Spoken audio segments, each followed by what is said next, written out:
Salut les oracles, nous sommes tous des oracles. Aujourd'hui, dans la communauté de l'oracle, nous allons parler de que faire quand ton partenaire ne va pas bien. Je suis Caroline. Et je suis Eloa. Nous sommes ensemble depuis plus de 8 ans et nous avons dépassé le plus gros challenge de toute relation, passer du couple blessé au couple sacré. Si tu nous regardes aujourd'hui, c'est sûrement que tu as déjà essayé plein de choses pour ton ou ta partenaire et que tu te retrouves un petit peu dans une impasse parce que tu te rends compte que ça n'a pas d'impact.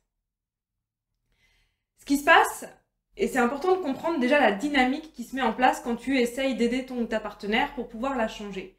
Ce qui se passe, c'est que quand une personne ne va pas bien, et là on va parler plutôt de dépression ou de nuit noire de l'âme, donc ne va pas bien, c'est des personnes qui sont très faibles, impuissantes à l'intérieur. Je l'externalise, mais enfin, on l'a vécu, j'ai vécu une nuit noire de l'âme, t'as vécu déjà une dépression, donc il n'y a pas de jugement par rapport à ça, c'est simplement dire que c'est des personnes, dans ces moments-là de leur vie, qui se sentent très faibles à l'intérieur.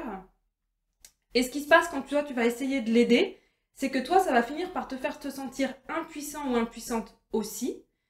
Ça risque de générer de la colère, parce que l'impuissance, ça génère de la colère. Et ensuite même de la culpabilité, parce que quand même, ça se fait pas de se mettre en colère contre quelqu'un qui va pas bien. Et tout ça, ça crée un cercle vicieux qui fait que toi aussi, tu vas finir par te sentir super faible à l'intérieur et ça se met en résonance avec ton ou ta partenaire. Donc ça, maintenant que tu as compris cette dynamique, je pense que tu as compris que ça, c'est ce que tu ne dois pas faire et que tu veux absolument éviter. Alors, si tu ne peux pas aider ton ou ta partenaire, qu'est-ce que tu peux faire? C'est ça le truc, c'est que tu ne peux rien faire. En tout cas, tu ne peux rien faire pour l'aider, pour changer son état, pour l'aider à sortir de sa dépression, pour l'aider à sortir de sa nuit noire de l'âme, ou qu'elle arrête de pleurer, ou qu'elle arrête d'être dans l'état où il est. Tu ne peux pas l'aider, tu ne peux rien faire pour ça.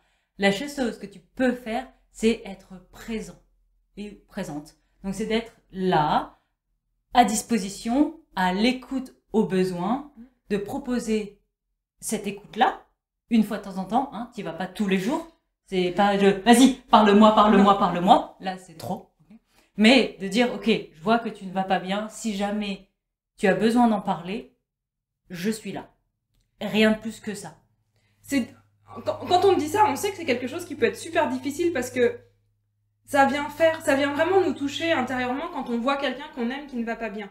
Et c'est super difficile de laisser de laisser aller pas bien, c'est pas très français, mais de laisser une personne qu'on aime ne pas aller bien en fait.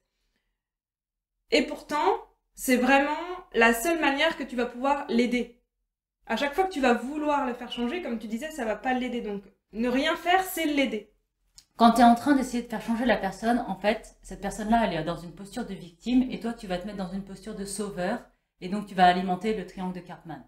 Et si jamais, en tant que sauveur, tu n'arrives pas à la sauver, tu vas te mettre en colère et après, tu vas l'accabler, donc tu vas passer en posture de bourreau. Et donc, tu vas continuer d'entretenir le triangle de Cartman. C'est comme avec les enfants.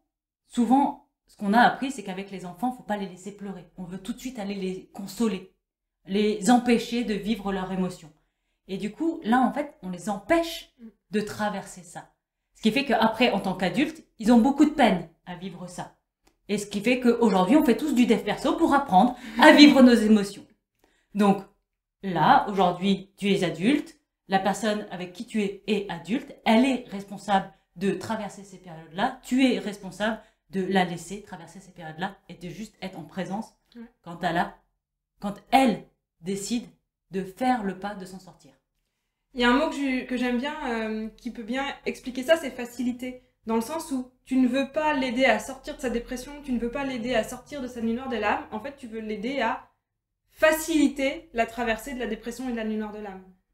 Parce qu'en fait, c'est ce qui est nécessaire pour elle ou pour lui à ce moment-là. En attendant. Ouais, en attendant, parce que juste être en présence et être disponible, du coup, ça risque de pas te nourrir, toi, dans « Ok, mais je fais quoi pour arrêter de faire cette posture de sauveur ?» Donc en attendant...